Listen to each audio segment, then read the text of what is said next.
Hey, what's up, everybody? Welcome back. As you know, we are right in the thick of a lecture about institutions and especially institutional strength. We've been talking about those formal rules, the rules of the game, and to what degree those rules are complied with. And we've been doing exercises where we try to identify strong and weak institutions based on some different pieces of information that are useful in any application that might involve formal rules and assessing the strength of those rules. This is a very abstract discussion, but I plan to make it more concrete today by giving you some examples and talking about the examples, especially from the perspective of different hypotheses on institutional strength. Why are some institutions weak? Why are some institutions strong? What explains the variation? And more generally, what is the sort of origin of these weak institutions if they are so problematic for development?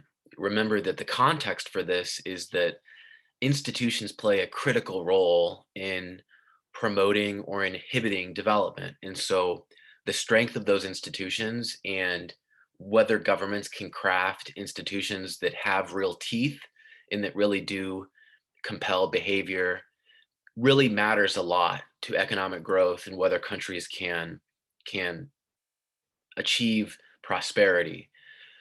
So far, we've talked about some different examples, everything from property rights to tax regimes. We'll talk about some real life examples later on. But before we get started, I want to put this in the context that I left you with, which is this example from my own research.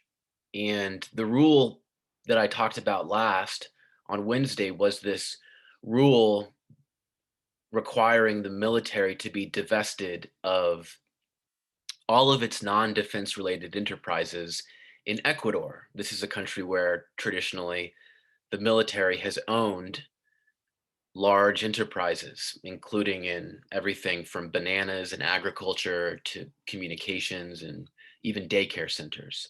This is real. There was a law introduced in 2007 that passed and required the military to be divested of 12 non-defense related enterprises. In 2007, when they passed this law, the intention was to divest the military within the space of a few years. So the pre-institutional outcome was the military owned 12 enterprises. The intended outcome of the institution was the military owns 0 enterprises. The goal was privatize and divest the military of these enterprises. Well, by 2015, we had had sufficient time to measure the strength of this institution by examining how many non-defense related enterprises the military owned. And the number was in 2015 at about 9. And as far as I know, the military still is in business throughout a number of non-defense related sectors. And what we would conclude is that this is a weak institution. Now, this begs an important question, which is why is it weak? What's going on here? Is there um, something in the political environment that explains the inability of the state to enforce this rule? Is the state simply not enforcing this rule? Was the institution designed from the start to be weak and to have no teeth and to not be enforceable? These questions get to the heart of our discussion today, which will address, the causes of institutional weakness and strength. Why is it that some institutions are weak? Why is it that some are strong? But before we introduce those issues, let's try to put this in clear terms and kind of sum up where we are so far in this lecture. For a moment, everyone, I'm going to pause and address a question that came in through the chat, asking about when the assignment link will be available on CAT courses. That will be available on the day that it's due. You'll have the full length of that day to submit it, but I only accept submissions on the day that it's due because I want everyone in the class to be at the same place when they write and submit the paper. And in the past, I've had many students come to me after submitting it early and ask if they can change their paper. So I only allow students to submit it on the due date. You can expect the submission link to appear on that day. So returning to the lecture, let's address the question of, or at least try to clarify this conceptualization of institutional strength. What matters is the proportion of the goal that is achieved. We're interested in how much of the intended outcome was actually achieved. Now, many of you have already noticed, undoubtedly, that this approach tends to reward unambitious institutions, those institutions that don't seek to do much, right? The ones that don't seek to change behavior substantially, the ones that only very minimally change the existing rules or change the existing behavior or seek to change the existing behavior. Those institutions that try to do very little and achieve it look very strong, right? Because the proportion of the intended outcome is virtually the entirety of the intended outcome because it's such a small goal. But by contrast, those revolutionary institutions that try to do very much, the rules that are very significant and only do most of it, they invariably will look weaker. And even if they still achieve most of their goal, but the goal itself is quite ambitious, we could wind up with an institution that on paper looks weaker than one that comparatively is far less ambitious, but that achieves most of its goal. And so this is one limitation of this approach. And the bottom line here, before I turn it over to Max, who has a comment or a question, is that institutions can vary in both strength and ambition. So, the ambition is one thing, as is the strength, but part of the strength might be the ambition to the extent that, institutions that don't try to do a lot and achieve at least most of it will look stronger than those that try to do a great deal and can't do most of it or all of it. Max, do you want to make a comment or ask a question? Yeah, I was kind of thinking about it, especially with the last slide and how it kind of, it had achieved its goal at one point and then digressed backwards. And with that same note, it's like I'm kind of thinking about our own country as the USA with our own institutions and our current government, which is kind of falling apart. And would you say that our country is now at this point where we're a little bit too ambitious, but we're not really looking very strong, right? We're trying to do a little, we're trying to look strong, but at the same time, we're really doing nothing at the same time. I mean, I would say more specifically in Congress and our ability to put out new legislation. Um, Yeah, so I certainly agree that some of the institutions don't appear to be functioning or at least very productive. And that's indisputable. I think the challenge is I don't know if the analogy is perfect because we don't have like these clear goals or benchmarks or guidelines for what would constitute like a productive Congress. Like obviously a more productive Congress would be producing more legislation, but we don't have like a clear benchmark that was set out in the statute for the creation of Congress in the same way that like a regulation or a mining regulation would have like a very specific benchmark, like, reduce the number of practices or reduce the number of firms using this practice or reduce the amount of pollution, so on and so forth. I think generally speaking, though, your analogy is correct in that we do expect more from the institutions at this point. In that regard, um, they may appear to be weak, but I think that in another sense they're quite strong because the institutions do function and do constrain each other quite effectively. And so I think what your comment highlights is that there may be different ways of measuring strength or interpreting strength or conceptualizing strength.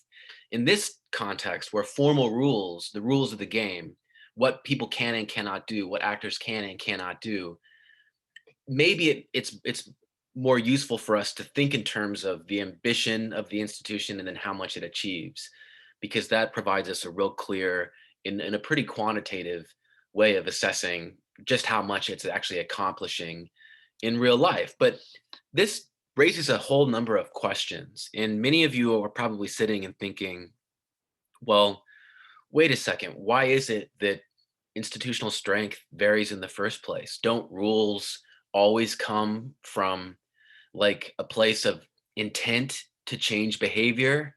Don't we intend to enforce the rules when we create them? Why are rules created in the first place if they don't stand a chance of effectively altering behavior? There are a whole number of questions that come out of this that I want to bring your attention to. The first question is, is it better to measure institutional strength in absolute terms? So, for example, should we be thinking about the strength of an institution in terms of whether it accomplishes its whole goal? And is it then a yes or a no question? Or is it better to think in relative terms where we're thinking about how much it achieves in proportion to a goal?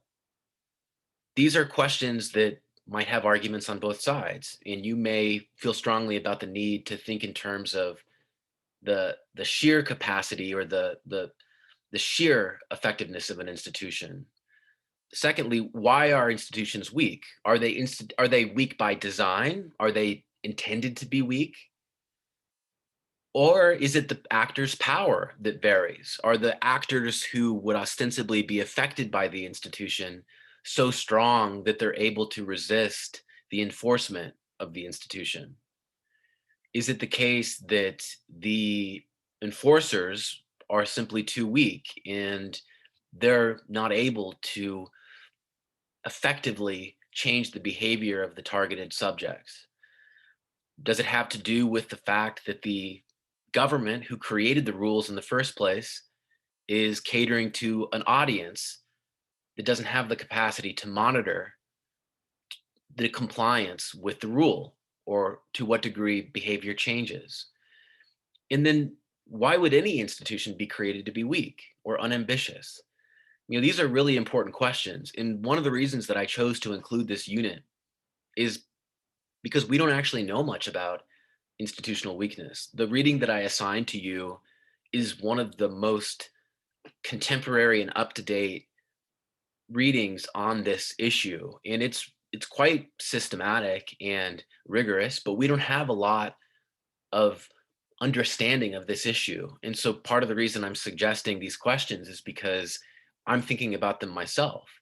And in my own work, I think a lot about compliance and obedience and the strength of institutions. In a moment, I'll introduce a perspective, a coalitional perspective, that will help us to understand these questions in a more analytical way, in a way that is going to be consistent with ideally some of the ideas that we're already familiar with, ideas about political support and the balance of support for or against an institution. But before we do that, I do want to pause, and I'd like to generate just a little bit of conversation for a moment about some of these questions. And you can address any question on this slide that may speak to you or that you have an idea on. But I would above all just like to hear from you. And I would like us to engage with this a little bit before we continue.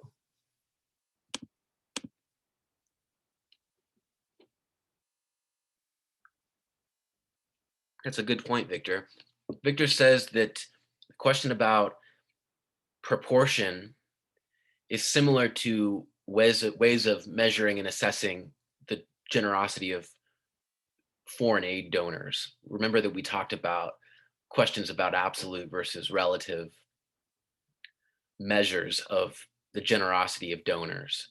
And so these issues of how we gauge and measure different quantities do reappear over and over in these discussions. And so that's certainly true. Does anyone have any idea that they'd like to share or any comment on any of these questions?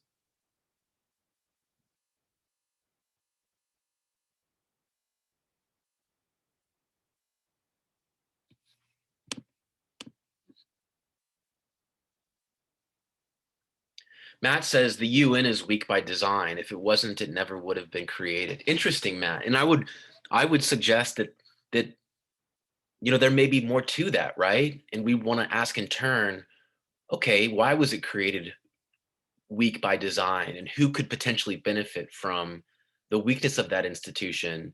What purpose does the weakness of that institution serve? um, why is it weak? Why was it meant to be weak? And this gets us into the political economy of institutions, in the politics of institutions as formal rules. Max says, I'm always ready, just giving others a chance to go. Right on, Max. Rady says, even though it is easier for us to analyze an institution and determine its strength in terms of strong or weak kind of model, we leave out too many institutions that usually fall in the middle.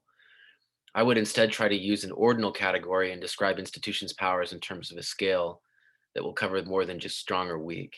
So it's certainly a difference of viewpoint, right? Whether we use a kind of dichotomous conceptualization of institutional strength, or a a more sort of ordinal or scalular conceptualization of institutional strength, where we have levels. And there are arguments for both sides. And those who say that a dichotomous or a simpler measure is useful argue that strong and weak institutions have certain whole qualities that they either do or do not have. And to say that there are degrees of strength or weakness is to sort of muddle the concept. On the other hand, the ordinal viewpoint gives us a degree of flexibility, maybe, that we don't have with a dichotomous measure. Different viewpoints, different approaches, different needs. I think that they both are useful.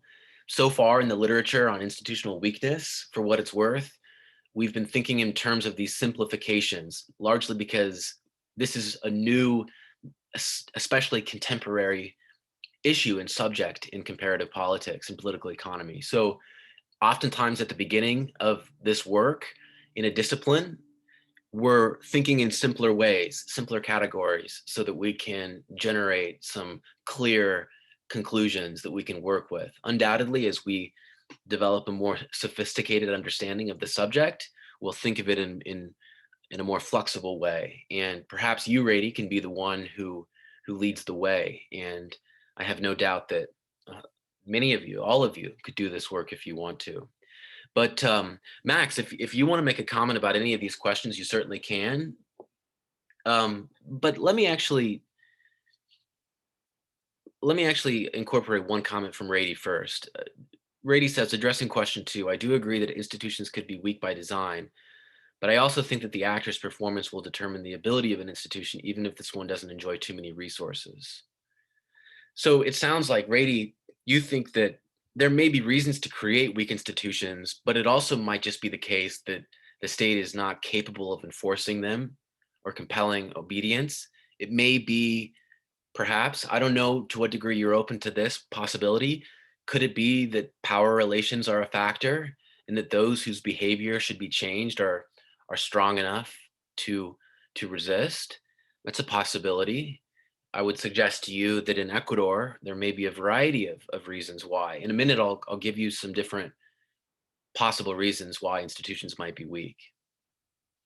I just want to say I personally think that I don't believe there's a reason for them to intentionally be weak by design. Right? I don't think that necessarily that the people at play intended for their institutions to either fail or not meet their intended goals. And I think it's definitely more important to say that the actors' powers are key. And I think a good example is like Colombia when Pablo Escobar was running about and kind of at war with the government. And I don't think that they were intentionally having weak institutions in order to take care of the law, but it is quite the actor's power that really affected that. And like another example is North Korea, in which I don't think they're meant to be weak by design, but the ultimate outcome of where they are is that they generally are not very strong institutionally, but they meant to be strong. Like they want their dictatorship to be a strong institution. Okay, so Max, do you think that the UN was meant to be strong? Yes, I mean, by its ultimate goal was really to promote, I think, in my opinion, world peace and democracy. And I don't think it was intended to be weak, but over time, it's shown its faults. What do you think, Matt? So prior to the forming of the United Nations, I guess there was the League of Nations, but that was kind of a joke. There was no institution governing international relations. And even to an extent, there is no institution governing international relations today. So even by creating a weak institution, such as the United Nations, which is weak by design, because if it was strong, no one would agree with it, because no one wants no country wants an extremely powerful, multinational institution to take away their sovereignty. So it has to be weak by design to even become, real. So going from no institution to a weak institution is still a big gain, in my opinion. Excellent. This is great. So I think that our discussion then begs the question, so what purpose does the UN serve, right? Like if it, so kind of accepting or nibbling on Matt's perspective here, if it was meant to be weak, why create it at all? Like why generate a UN if it's meant to be weak? What does it do? What purpose does it serve? Any ideas?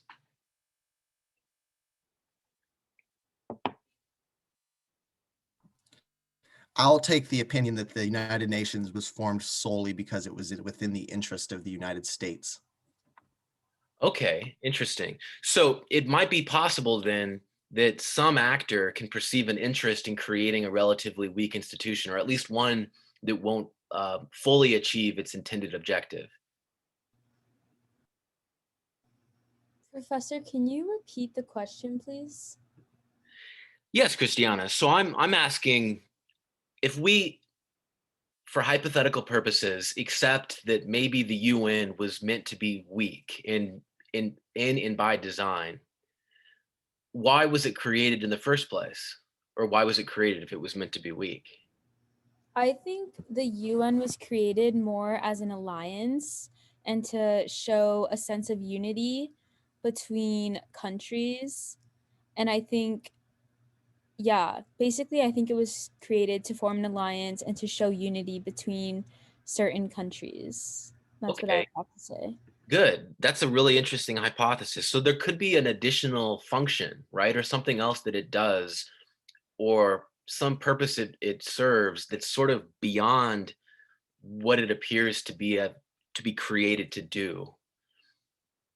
That's really interesting. And what I want to begin to show you and talk about is the reasons why institutions might be weak or strong, and the different ways we can understand institutional weakness in a systematic and in a political way. What are the incentives that actors may have to create an institution that is nevertheless weak? Alternatively, do they intend for those institutions to be strong, and it's just that the actors who would be affected by them are powerful enough to resist? Now, these are the different points of view that we've introduced so far in this discussion. We've got all these points of view in this conversation, and so I'd like us to consider each of these. And the thing that I want to point to first is the role of what we'll call coalitional strength. Now, side note, I actually developed a variable called relative coalitional strength. And this is a variable that's getting more use pretty widely in comparative politics. In my own work, I use it in political economy and basically group in legislative conflicts. But in the use that we're talking about the political support for compliance and whether or not institutions can generate a coalition that can sustain compliance. The question is, why are some institutions weak while others are strong? And in a most general sense, institutions that are strong because they generate a coalition that can sustain compliance by the actors who are affected by them. On the other hand, they are weak when they fail to generate a coalition that can sustain compliance. This is a theoretical approach that centers on political support for the enforcement of a given institution and the formation and presence or absence of that political support. Now, this might not be that satisfying to you because your next question should be, well, why do institutions generate such coalitions? Why do they fail to do so? This is sort of like attributing development to productivity. Well, what's the cause of productivity? If institutions are strong or weak as a result of whether or not they generate a coalition, why do they generate such coalitions? And why do they fail to do so? Now, there are a number of reasons why they do or do not form such a coalition. And you'll see shortly that those reasons line up well with what we've talked about in the class. And I've been very excited to see that our discussion and your points in particular highlight these different reasons why institutions do or do not generate political coalitions that can sustain compliance with the rules that make up the formal institutions. So the first reason, and the one that many of you illuminated when you talked about the sort of strategic or rational or kind of instrumental reasons why, for example, the United States might have created a relatively weak United Nations. This is strategic adoption. And the idea is that state actors or actors more generally, they create institutions, but they create ones that they lack an interest in enforcing. And so the idea is that there are audience benefits or there's an audience value to creating certain institutions that are valued by other actors. Those actors could be international organizations or other states. They could be other actors within the domestic system. We're talking in a very general way. In our example with the UN, we're talking obviously about the whole pantheon of other states and other actors in the international system who might view the creation of the UN favorably and who might view that and bestow praise or value on the US or the actors who created it. The general idea is that there are other reasons that states or actors create institutions, and some of those reasons lead them to create hollow institutions, ones without teeth, window dressing institutions, as the reading refers to them.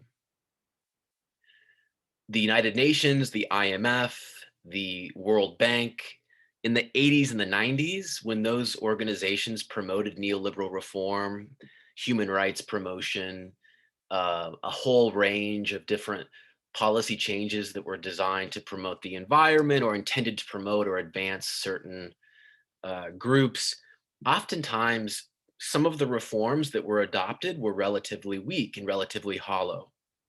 Environmental regulations in particular, indigenous rights, for example, oftentimes these were relatively weak institutions because there was very little compliance with them and the cost of enforcing them was quite high.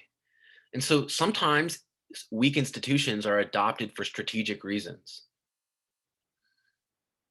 The second reason that institutional strength varies is because there can be implementation and enforcement gaps. Especially in developing countries, the legislative coalition that adopts a certain institution, they don't often have control over the bureaucracy. They don't have control over the military or the security forces, other powerful actors who they would need to rely on to enforce the rules that they created. Now, in my own work, I've argued that for this reason, coalitions have to create new bureaucratic institutions that they themselves control so that they can then exert control over the design and implementation of the rules that were adopted by the legislative coalition.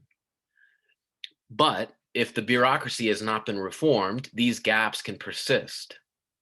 And if the bureaucracy's influence and power depends on the continuation of the old status quo, they will especially resist implementing the new rules. And these enforcement and implementation gaps can be quite large, especially during transitions, be they economic or political. Economic and political and regime transitions usually involve a lot of fluid changes. Elected governments don't have control over the state. It's also the case that when the bureaucracy is very fragmented, it becomes especially difficult for institutions of government like the legislature and the executive to impose control and to make sure that the rules are complied with.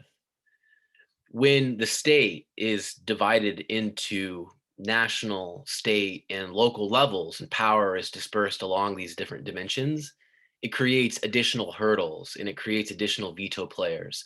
Local governments might defy the rules and not enforce them.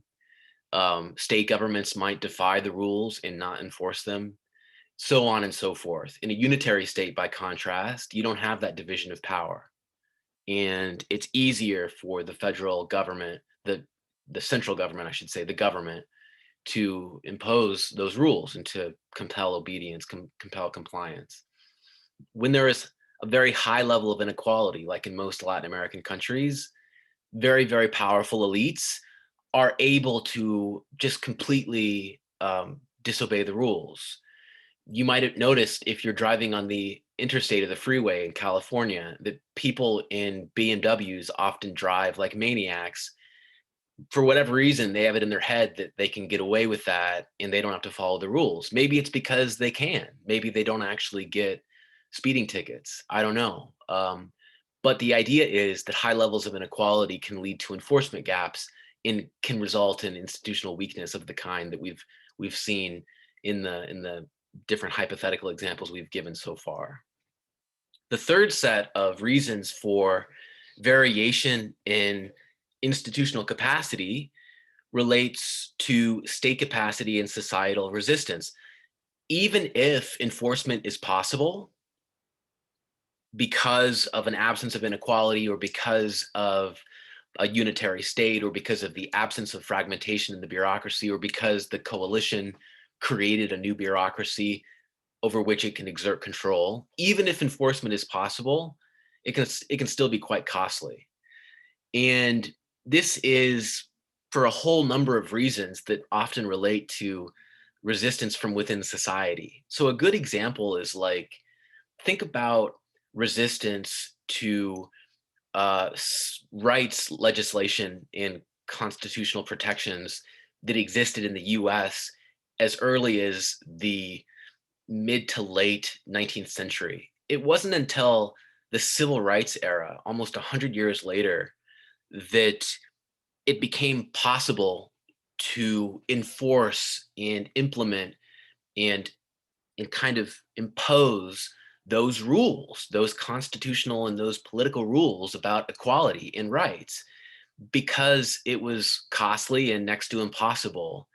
And the idea that I want to give you before we continue is that the circumstances in society can change in an important way to create incentives for enforcement. So notice that in the civil rights example, society changed.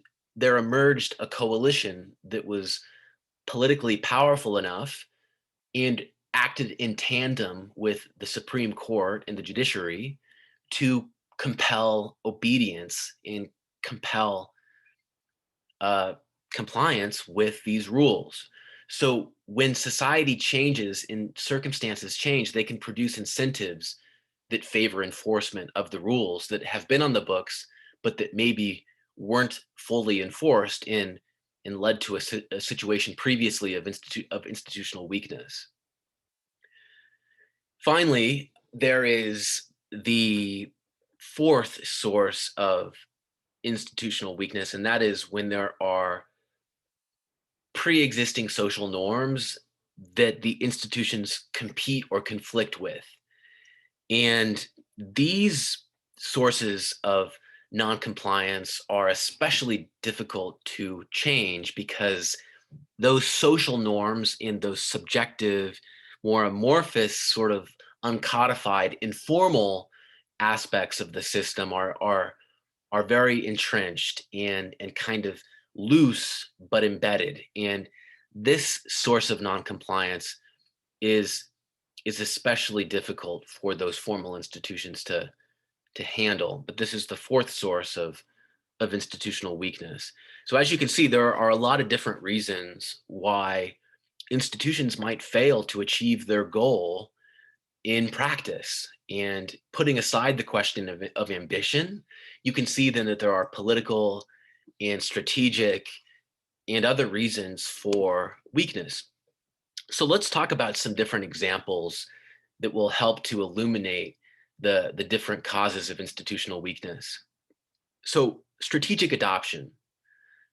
Remember, I told you that a lot of emerging countries, new democracies, economic reformers who are adopting neoliberal policies promoted by the IMF, these countries have strong incentives to adopt institutional reforms strategically. That is, not adopt them for the purpose of enforcing them, but adopt them for the purpose of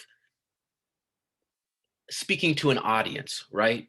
Conveying a commitment to reform or appearing to be committed to in protecting and advancing reform. So in the 90s and the 2000s, states adopted a lot of anti-corruption laws, judicial reforms, human rights protection laws, women's rights laws, indigenous rights laws, environmental protection laws, in Latin America especially. And this was an exciting moment because it appeared to indicate a shift, a focus on a new value placed on individual liberty and rights, and the rights of minority groups in particular. But the fact is that many of these institutions are quite weak.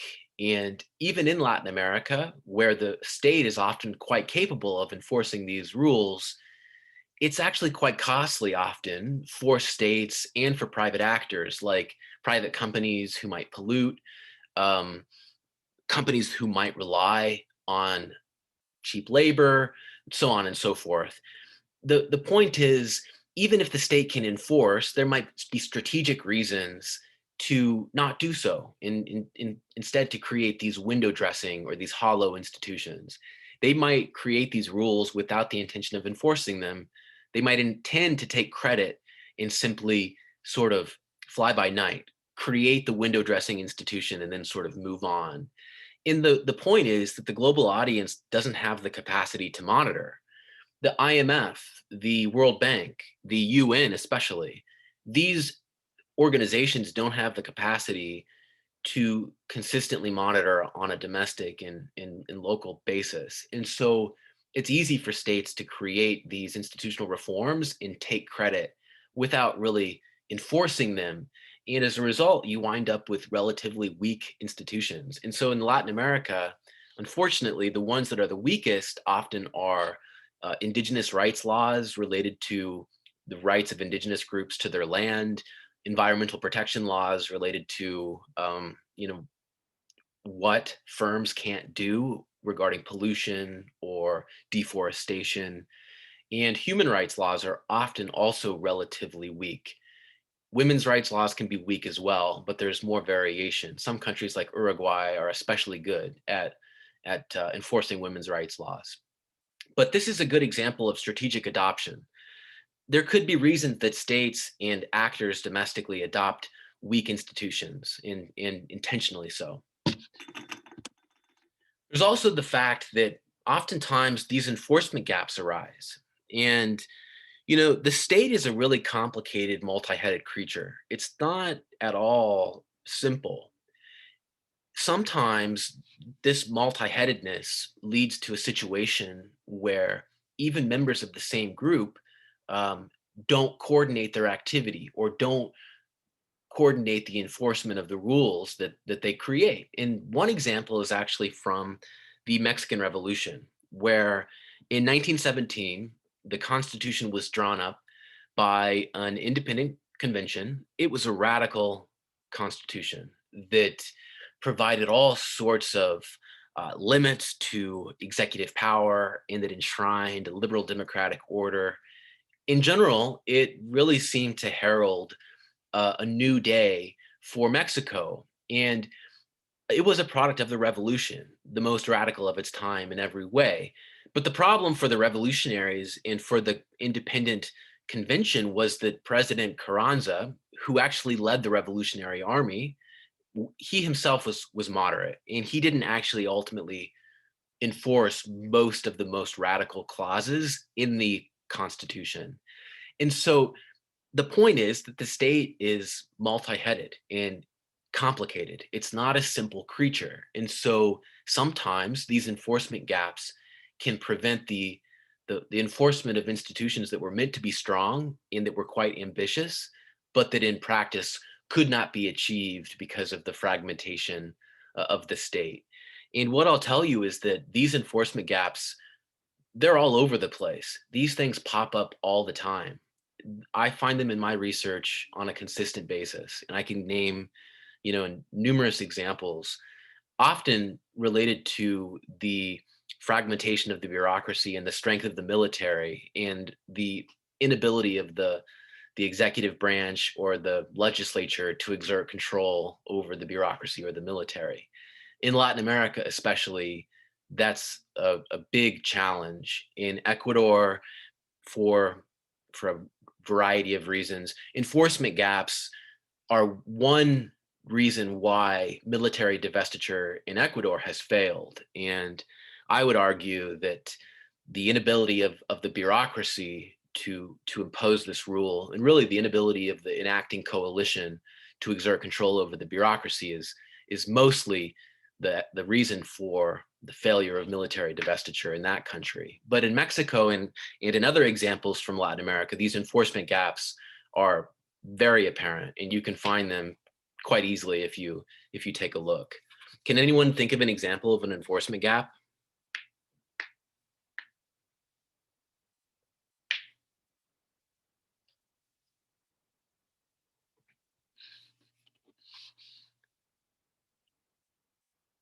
There are many examples. 1986 in Turkey, the new elected government was promoting a neoliberal economic reform agenda, and the coalition passed a law that required the military to hand over all of its revenues and income from its enterprises, its defense enterprises that it owned and controlled. And the military flat out refused to do so. The different armed forces foundations that controlled their companies just refused to turn over the revenues. And it was a good example of an enforcement gap. And the simple fact that the state is a multi-headed creature, in the bureaucracy and the security forces and the military especially are often beyond the reach of the enacting coalition or the coalition that intends to create a real strong institution, but ultimately cannot do so because of these implementation gaps. There are many examples that we could name. There are examples here in the United States too.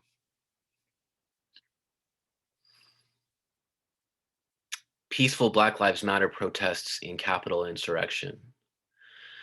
I actually don't know if the Capitol insurrection is an example of an enforcement gap, because the most recent evidence shows that Capitol Police were literally ordered to stand down and use less lethal tactics so that the insurrectionists could advance and invade the Capitol. That's what the most recent reporting seems to show. And so I don't even know if they intended to enforce any rule or any security. So I don't know if that's an example, frankly.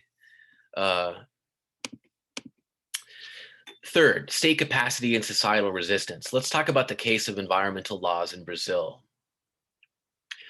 I mentioned to you that societal resistance, especially from private actors who stand to be harmed by the enforcement of the law, can be a serious impediment to institution building and institutional strengthening. And in Brazil, we see a good example when you consider environmental laws that were on the books since the 1960s.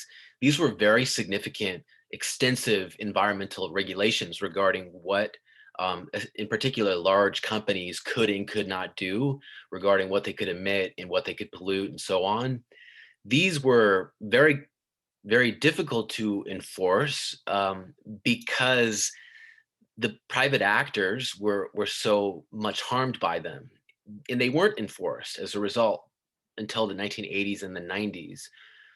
But when the 80s and the 90s came around, the environment began to change because activist networks began to form and began to become quite strong, especially through their coordinated pressure on governments. And they created a lot of incentive for elected governments to respond more forcefully and enforce the existing legislation. And so although the legislation has been implemented in a more sort of intermittent way, the mobilization has led to more enforcement. The whole example gives you a good sense of how the different actors and interests involved can both be an obstacle to enforcement as well as an accelerant to enforcement. The private actors and the private sector interests opposed enforcement, but the activist networks supported enforcement and created strong electoral incentives for especially leftist governments to respond by more adequately enforcing the law. And that's been the case. Unfortunately, however, the right-wing government of Jair Bolsonaro has basically announced its intention to totally scrap environmental legislation. And so the update to the story is not encouraging, but that's where we are in Brazil. Listen, everybody, I wanted to give you one more example, but we're out of time. I'm going to let you go for now. I hope you have a wonderful weekend, and I'll see you on Monday. Dude, thank you, Professor. Have a great weekend. Thanks, Max. You too.